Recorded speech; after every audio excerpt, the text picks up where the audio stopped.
You are listening to the Inclusion Revolution Radio. I'm your podcast host, Novie Craven. I'm a Special Olympics DC athlete and a Special Olympics International employee. On this podcast, I interview athletes, partners, ambassadors, employees, and supporters of Special Olympics. This podcast is for anyone and everyone who's interested in Special Olympics and the work that we do. New episodes premiere every other Friday at 10 a.m. Eastern Standard Time, anywhere you get your podcasts. Happy 2024, everyone. We're excited to bring you a brand new season of Inclusion Revolution Radio Podcast. My name is Novie Craven. I'm your host for today's episode. Today, I'm thrilled to have a truly inspiring individual on our show, Matthew Brough. He's a remarkable 21-year-old Special Olympics Great Britain athlete from New York, England. Not only has he achieved level 1 tennis coaching certification, but has also earned the title of York Sports Young Disability Sports Person of the Year in both 2019 and 2022. Matthew's passion for tennis goes beyond personal success as he dedicates his time to assist young people and adults with special needs in learning the sport. His journey includes an amazing performance at last year's World Games in Berlin, where he won the gold in men's single and bronze in the mixed doubles. Thank you so much for joining us today, Matthew. Welcome to the Inclusion Revolution Radio Podcast. Hi, Novie. Thank you so much for having me on your show. I'm absolutely excited to be here. Now I'm going to ask you some questions. Can you share with our listeners a bit about yourself and how your journey as a Special Olympics Great Britain athlete? Yeah, of course. It all started from when I was very little, that I first of all started playing a lot of mainstream sports with football. I played, which is soccer. I played cricket actually, and another bit I actually played judo when I was a little bit younger. And I didn't really follow instructions because they didn't really at the time they didn't really understand disability sports. So I found it a little bit hard to play sports that were team sports with soccer. Then a few years, I think I was about 12. My mum applied for this. She found this on social media. She found a tennis group of training with special needs, and it was part of Special Olympics City of York. And I gave it a go to see what it was like. And at first, I wasn't really that great. The tennis ball kept going over the roof, and at first, I didn't really understand the sport then. But I think as I got a lot older, I got into it more. When I was 15, I competed in the Special Olympics National Games, which was in Sheffield in 2017, and I was 15 at the time, and that was my first Olympics away from my family. And at first I was very nervous because it was the first time I've traveled independently for 15 years. When I competed in there, I won my first ever bronze medal in singles, and then I won gold with my doubles partner Laura, who's also from York. And that was kind of how it started, really, how I got into tennis, because just from winning those medals gave me a bit of confidence from when I left school, and then wanted to achieve something that was tennis. And it's been great tennis. It's definitely given me lots of confidence from just playing the great sport in the world. Who or what first inspired you to start playing tennis at a young age? What inspired me? I think my family was one of the reasons, because they want the best out of their child. I never thought I was going to be a Special Olympian world athlete, from just playing tennis, because in my hometown they don't really know what Special Olympics is. So I'm trying to inspire the people who have special needs, right? And get them to do something that they love. Like for me, it was tennis. If they could be completely different for some others, and I think what most inspired me was just to keep trying and like, give tennis a go and see where it could lead to, and where it's led to recently was probably the best summer of my entire life.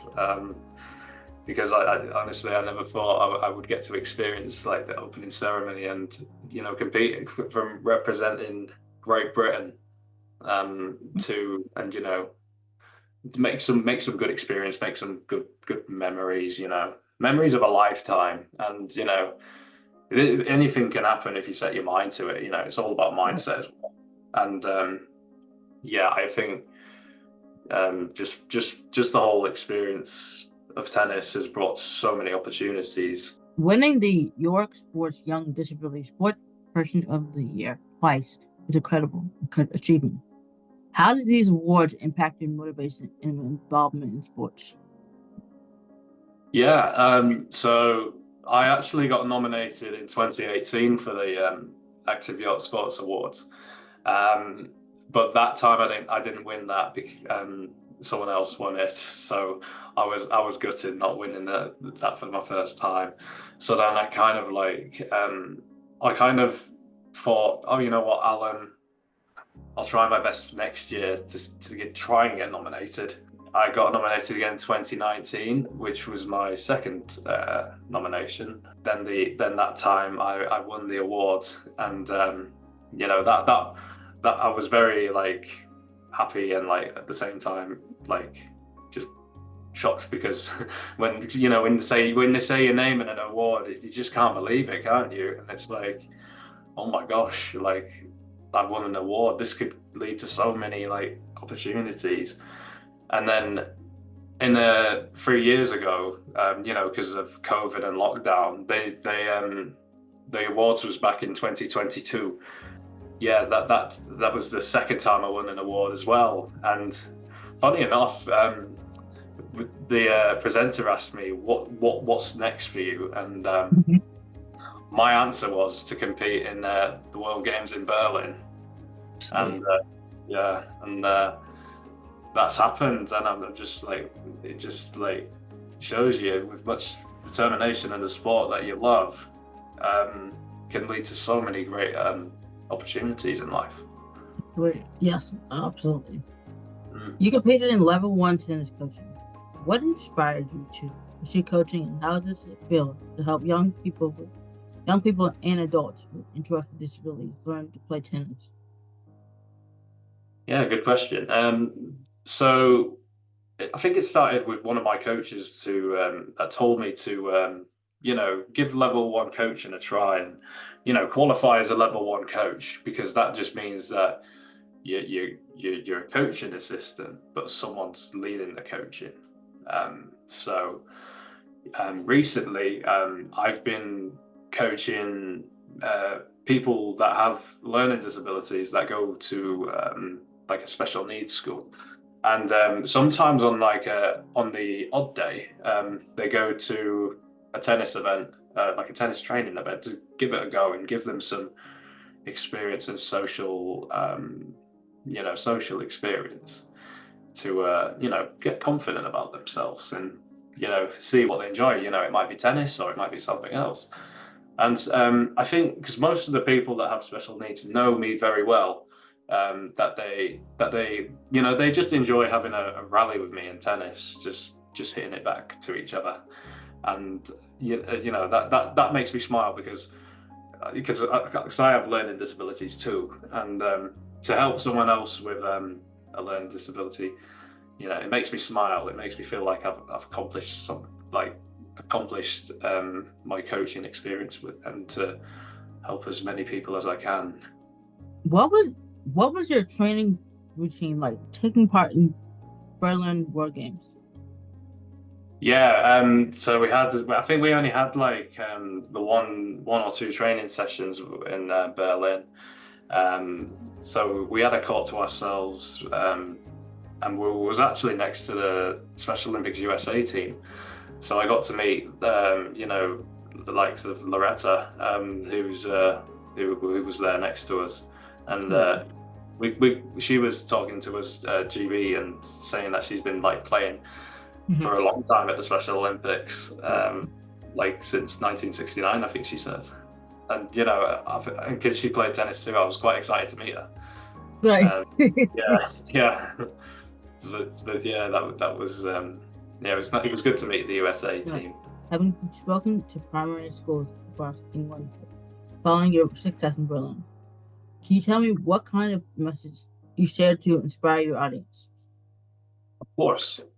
So I basically presented. It first started when I was still at college. When I was still a bit younger, it was in lockdown actually because we had our Zoom sessions, and I thought to myself, why not I make a motivational speech, sorry, and see where it can go from, because it's something I'm quite passionate about because, I struggle at school a bit just because of my like learning disabilities. I found it hard to make friends there, and I was at a mainstream school, so I didn't really felt like I fitted in properly. So from coming from that, I decided 2 years later, I think I'll make a motivational speech for disability rights, and I've been like telling them my story about from school to where I am now, and use that to a lot of primary schools in England, and see where that can go. But actually, because my auntie's a head teacher at one of the schools that I went to, and lots of kids came up to me and just said to me, "Thank like I'm glad that I'm not the only one that's alone." And when someone says that to you, it just makes your day feel a lot more better because I'm kind of educating the kids that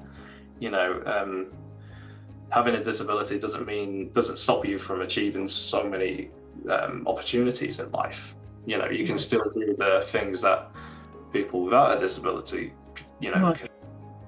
And so I'm getting that message out, and I even tell my work colleagues as well, like you can achieve anything you set your mind to, because I work at a cafe with that have learning disabilities. So Right. I want to inspire lots of people to achieve their dreams, basically. And yeah, I still have like dreams after Berlin. Right. I'm hoping to make a documentary with the team that are from the United Response. Well, that's where I am now, currently. And I want to share my story not just in England but in the Right. USA as well. You have accomplished so much. What is your next goal as both an athlete and a coach? So I think my next goal is to well, I think because there's this tournament that I'm going to be doing in Leeds, and that kind of, and if you like come first or second, you get a chance to play at Wimbledon, and I've been to Wimbledon. I went to Wimbledon last year. Mm-hmm. And saw Novak Djokovic play at Alcaraz, and Mm-hmm. it's a beautiful facility there. And I've with the right mindset and everything, you never know. Like you just got to try your best to Sure. to come first or second, and you get that opportunity to play Wimbledon, and to even like try to get the chance to qualify for that. It's amazing.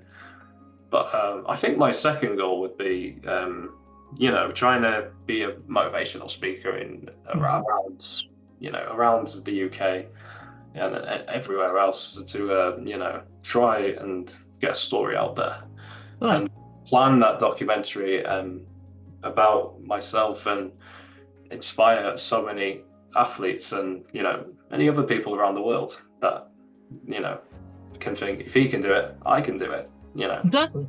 A lot of people, and when you talk about how special Olympics has changed your life, and how special Olympics can change anybody's life. It's definitely a way that you can express people that don't know a lot about Special Olympics. Yeah, So when I definitely. talk about Special Olympics, it's the same thing. I'm like, people are like, Special Olympics? What do you mean Special Olympics? And I'm like, okay, this is what Special Olympics is all about. And they're like, by the end of the competition, they're like, huh, and how do I get involved? And so that definitely says a whole lot because Mm, people don't think about Special Olympics as a unified sport, but definitely there's a unified sport within Special Olympics. absolutely. How has being a Special Olympics athlete and coach influenced your personal growth and outlook on life? Good question. Yeah, definitely. So being part of a team, a Special Olympics team, it's like a family, isn't it? And you're with these so many athletes around you that you feel like you're not alone, and that you can talk to someone, and you kind of like a team together, and it's definitely helped me be a bit more like growth. I feel like I've grown up since I've been a part of Special Olympics, because I think without it, I'm not sure if I'd be where I am right now. Right, same thing, right? Yeah, I'm right there with you. I definitely would. I definitely wouldn't know where I'd be. And my parents have been so encouraging to me that they want me to be happy, and I feel like accomplishing, especially being part of the GB and the world. That it's definitely brought my confidence up to a higher level. And I'm like, because I used to be really shy, and now I'm like a bit of a social butterfly now. Like, I even I can't even stop talking if I talk about like Special Olympics. I Right. get too Same thing here. excited. Same thing here. Same Yeah. thing here. Definitely. So I even talk I'm a about person. I'm a person. If you meet me, I will talk your ear off. But when talk about Special Olympics, I can tell you about everything about the Olympics. But definitely, yeah. this is a whole lot because a lot of people are shy when they meet me, and they're like, by the time they're in the conversation, they're like, my, you're very outgoing. But definitely amazing. And what advice can you give to athletes that you have coached in terms of competing at the highest level? So what would I give my advice to the players? Players, athletes Yeah. that you Um, that you have coached. hmm. I think my advice would be um, dream the impossible, as me and my mom always say to each other. So it's like, you can do anything that you set your mind to and where you want to go. And, if tennis is the right direction for you, do something like go to these tournaments, get your name heard, get your voice heard, and it can lead you to so many excellent paths. It could even lead you to like Olympics or Paralympics or even Special Olympics. Because these are opportunities of a lifetime, I think. And when you feel like you've dreamt the impossible, like you just think to yourself, "I've done it. I've, I've achieved what I wanted to do. Now I've got other things to plan." And for my players, I just think go with your gut and do what makes you happy. Matthew, can you tell us what inclusion means to you? Yes, I can. Yeah, I think for me, inclusion is accepting people's differences, and let them be part of you know any thing that they enjoy, like sports. Let them be included by sports. I